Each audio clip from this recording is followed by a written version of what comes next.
Olá, alunos da segunda série do ensino médio. Vamos hoje para mais uma videoaula. Hoje eu vou gravar para vocês uma videoaula sobre o capítulo 21 do livro Sociologia para o Ensino Médio, da editora Saraiva, sobre mudança e transformação social.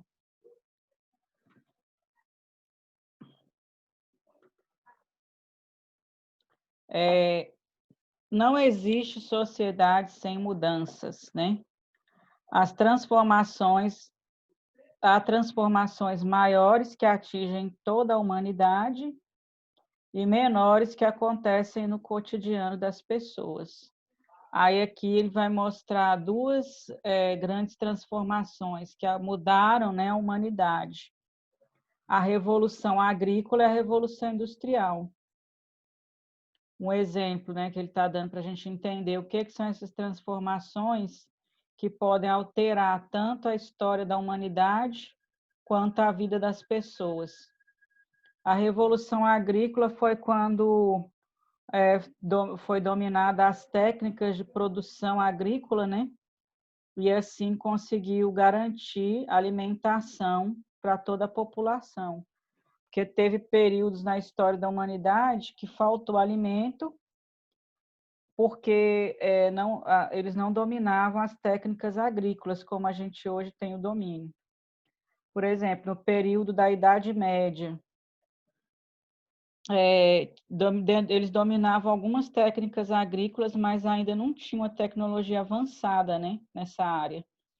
Então, por exemplo, quando tinha um inverno muito rigoroso, faltava alimentos, né, para a população, e as pessoas ficavam anêmicas. Aí, se ela tinha uma doença, poderia até falecer, né, por causa da fraqueza, falta de alimentação.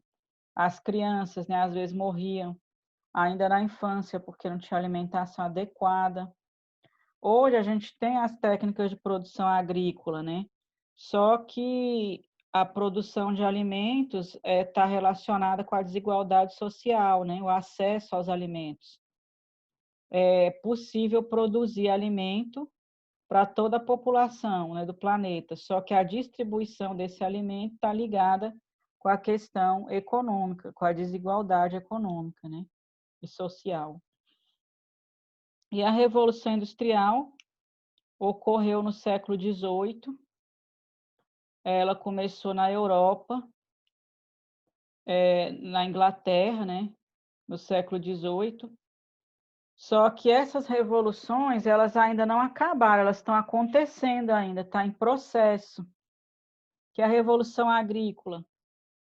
Hoje a gente tem os pesticidas, né, agrotóxicos, eles ainda vai sofrer mudanças ainda no processo de produção agrícola. No futuro, não vai ser como é hoje. Então, ainda está em processo a revolução agrícola. A revolução industrial também. Hoje a gente está na terceira etapa da revolução industrial. A primeira etapa foi o começo, né, no século XVIII, quando criaram as primeiras máquinas. Essas máquinas elas eram movidas a carvão, motor a vapor de água, né? Aí, com a segunda revolução industrial, foi quando foi implantada as máquinas mais bem elaboradas e que usava energia elétrica. E a terceira revolução industrial é considerada quando a gente começou o processo da informática, né, das máquinas robotizadas. Então, ainda está em curso, porque já tem sociólogos que já estão falando que nós estaremos entrando numa quarta etapa da Revolução Industrial. Então, aqui, ó, hoje muitas mudanças são provocadas pelo desenvolvimento acelerado das tecnologias, mas não conseguimos enxergar todos os seus efeitos em nossas vidas. Aí, no momento que a gente está vivendo, né, essas mudanças, muitas vezes a gente não se dá conta. E aí, posteriormente, que vai ser analisado, né? Igual o processo da Revolução Industrial. Hoje que a gente percebe que ela mudou a história da humanidade, porque criou a produção em massa de mercadorias, o consumo, o capitalismo se consolidou, né?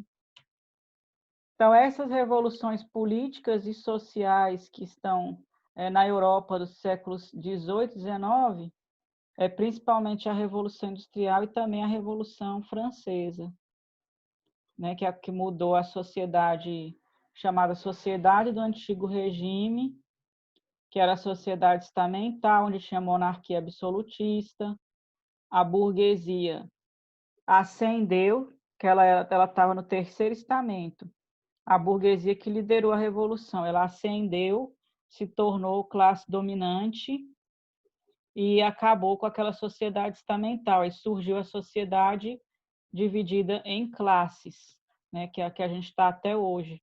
E o Karl Marx, lá no século XIX, classificou duas classes, proletariado e burguesia. Proletariado era a classe explorada e burguesia a classe dominante que tinha tido sua ascensão após a Revolução Francesa, né? A sociologia nasceu da crise provocada pela degradação do sistema feudal e pelo surgimento do capitalismo. Justamente nesse momento, fim do século XVIII e início do século XIX. Todos os três sociólogos, Emile Durkheim, Karl Marx e Max Weber, viveram nesse período, né, do século XIX, quando eles escreveram as obras clássicas da sociologia, os pilares do pensamento sociológico. E qual era a base deles? Era essa sociedade onde tinha acontecido a Revolução Industrial, o surgimento do capitalismo, consolidação do capitalismo, e o fim daquela sociedade estamental e o surgimento de novas relações sociais, né? As transformações e crises nas diversas sociedades são objeto da sociologia. Sempre essas transformações vão estar sendo estudadas, né, para compreender a sociedade e a história. No século XVIII, o iluminismo.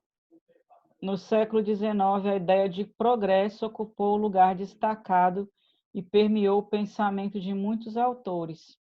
O que era essa ideia de progresso? Porque, como estava tendo grandes avanços tecnológicos, né, eles criaram uma ideia de que a humanidade estaria evoluindo, né, um evolucionismo, e que com o progresso, com a tecnologia, com a ciência, todos os problemas da humanidade seriam resolvidos e a sociedade estaria evoluindo, indo para um estágio de maior perfeição do que eles estavam, né?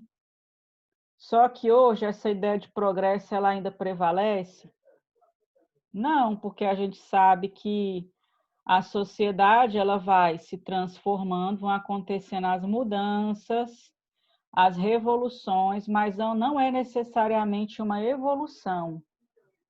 São mudanças que vão acontecendo ao longo do processo histórico, mas não significa que está indo de um ponto de imperfeição para um ponto de perfeição, que seria evoluindo, né? Porque hoje, por exemplo, nós temos a produção de mercadorias em massa que não existia antes, né? Naquele período lá no século XIX. Temos a tecnologia, produção industrial, tudo isso, mas surgiram outros problemas que não existiam naquela época. Por exemplo, a gente tem um problema ambiental que não existia no século XIX.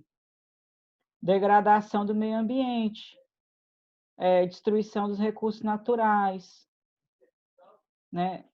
Ameaça à vida do ser humano na Terra, por causa dos problemas climáticos, ambientais, ecológicos. Isso não existia. Isso surgiu com o quê? Atrelado ao desenvolvimento tecnológico e industrial.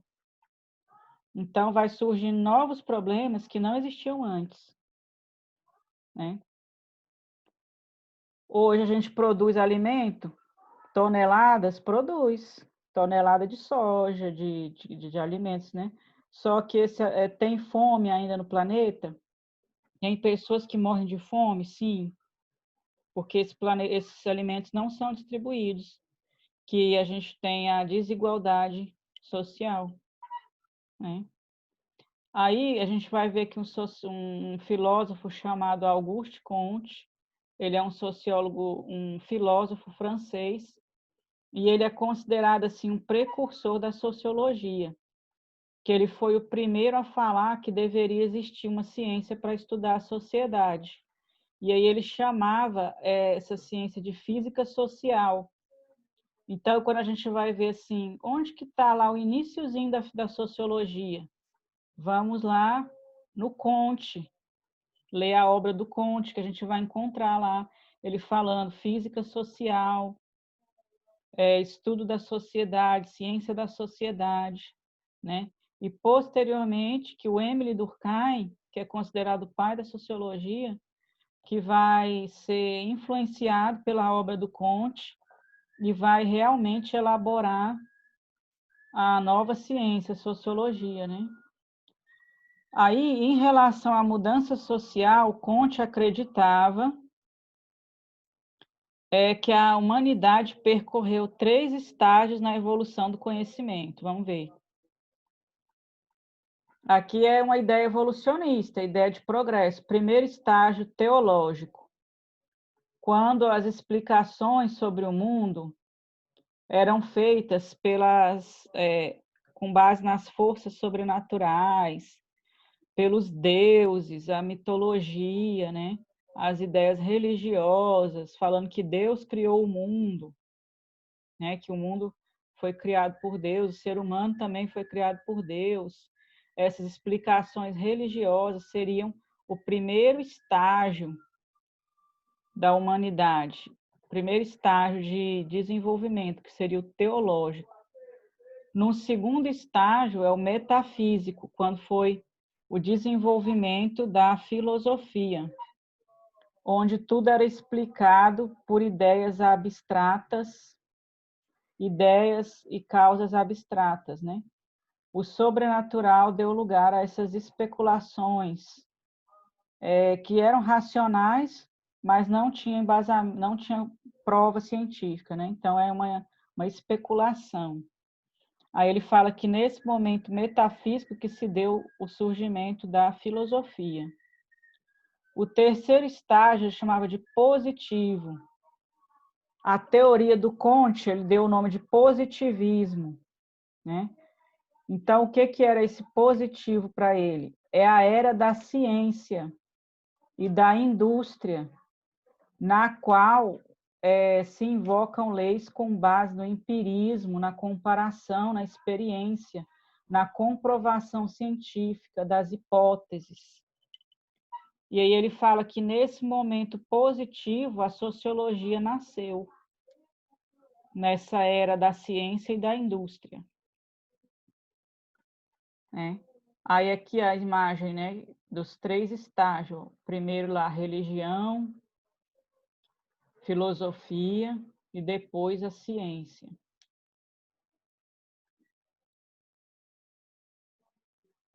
O Augusto Comte, ele tinha esse lema aqui da ordem e progresso, né?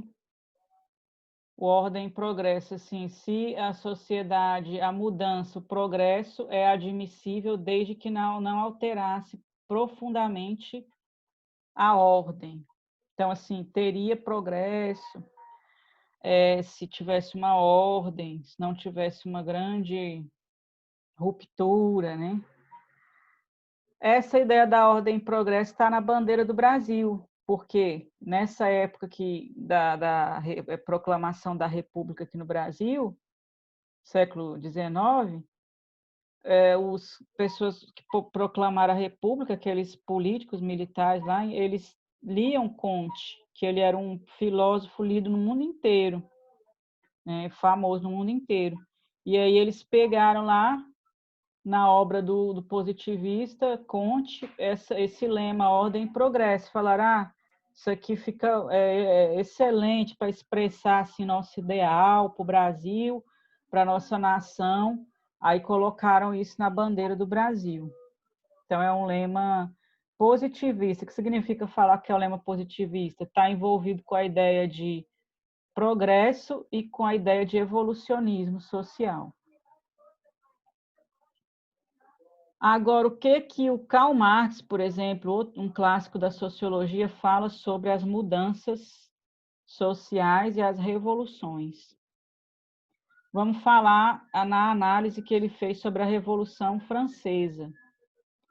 Ele fala que a Revolução Francesa, ela não mudou totalmente a sociedade, que ela não emancipou todas as classes. O que é emancipar? Libertar, né? Ela não libertou todas as classes da sociedade, porque a burguesia, ela ascendeu de classe explorada para classe dominante, só que ela passou a ser opressora do proletariado. Então, só mudou de papel, só mudou de posição. Mas a sociedade que veio depois, dividida em classes, continuou sendo baseada na desigualdade de classes, na luta de classes e no antagonismo de classes. Então, ele fala aqui, ó, para ele, só uma classe capaz de representar os interesses de libertação de todos pode liderar uma transformação. E a burguesia não era essa classe que poderia representar os interesses de todos. Então, para Marx, os participantes de uma revolução utilizam a cultura e as tecnologias transmitidas pelas gerações anteriores para criar novas formas de organização produtiva e política. Então, eles acabam com a forma de organização para substituir por outra, mas que continua repetindo o mesmo sistema de exploração e de antagonismo entre classes. As revoluções só seriam possíveis por meio da violência, pois os que detinham o poder jamais abririam mão dele pacificamente. Por que ele fala isso? Que lá na Revolução Francesa, né, as pessoas eram executadas na guilhotina, né? Teve o período do terror, onde milhares de pessoas foram guilhotinadas. Até o Robespierre, né, que era um líder da Revolução, no fim ele acabou sendo executado também. Ele que ordenou a execução de várias pessoas que eram contra-revolucionários, ele acabou sendo executado também. Então ele fala que isso é próprio da Revolução, que acontece a violência mesmo, né? Nos processos revolucionários, que não tem como ser pacífico. Revolução Russa também, né? Teve violência, né? Em 1917. Todas as revoluções, né? Agora que esse sociólogo francês Robert Castel, no livro As Metamorfoses da Questão Social, ele diz: a teoria marxista atribuía ao proletariado poder revolucionário, né, que o Karl Marx dizia. A constituição de uma força de contestação e de transformação social supõe a reunião de pelo menos 3 condições: uma organização estruturada em torno de uma condição comum, a posse de um projeto alternativo de sociedade e o sentimento de ser indispensável para o funcionamento da máquina social. Então, para que essa classe que vai fazer a revolução tenha o poder de transformar a sociedade, ela teria que ter essas 3 características aqui. E aí ele analisa, esse sociólogo Robert Castel, que o movimento operário teria essas 3 características, essas 3 condições para fazer uma transformação social. Eu vou parar por aqui. Na próxima aula. Nós vamos continuar aqui o capítulo 21, Mudança e Transformação Social. Aí nós vamos falar aqui o que é a mudança e a transformação social para o Émile Durkheim. E depois nós vamos ver a mudança e transformação social no Brasil, especificamente. Vamos parar por aqui. Bons estudos e boa semana.